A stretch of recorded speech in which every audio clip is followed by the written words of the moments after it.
Hi there again. Now I'm going to be talking to you about all the castles in the northeast of England, which is the area of the UK that I love the most.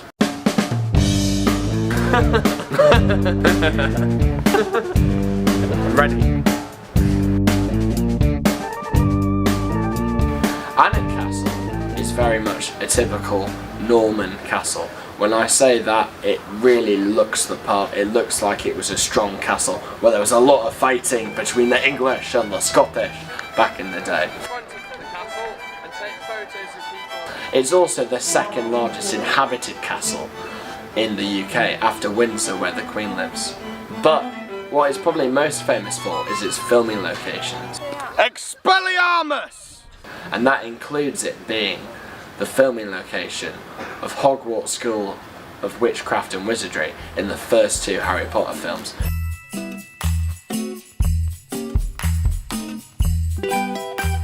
Full of activities such as broomstick training, films on locations tour, and just a lovely scenic day out. And fly! Why did you not move, sir? Because you did not say the word go! We did not say the word go! If we go to Bamburgh Castle now, which is a castle that's built on loads of volcanic rock, literally sitting on the beach looking out to sea. That is definitely the most historic castle in the northeast of England. It's the oldest castle in the northeast of England as well. It is over 1,500 years old, which is just astonishing. In 1464, it was the first castle ever in the world to be destroyed completely by cannon fire. I would definitely say it's the most picturesque castle as well. If you want an Instagram photo, you go to Bamburgh Castle.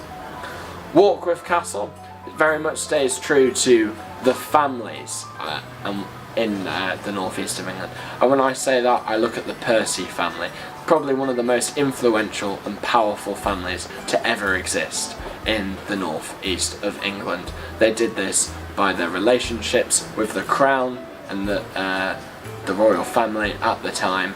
But what's very interesting about Warkworth is it stays true to its Norman roots. And when I say that, I mean you have the castle at the top of the hill, towering over the rest of the village. And then at the other end, you've got the church. So it's like you have the church and the castle locking in everyone else who support both the church and the castle. This was very typical of Norman time. And then there's Lindisfarne Castle as well, which by location is by far the most impressive castle. This castle is on the holy island of Lindisfarne, which you can only visit twice a day. So now the thing is, if you can only visit a castle twice a day, that's quite frustrating with people back in the day without cars. So in terms of its history, there isn't actually that much because people couldn't get onto the island. However, there was one story back in the day where people from Scotland, 2 soldiers marched down and shot the residents in the castle and then took it over. Of course, the very next day the English came back with more than 2 people and took it back. Very cool place, again built upon volcanic rock, looking out to sea on an isolated island. Final castle I talk to you about today is called Dunstanburgh Castle.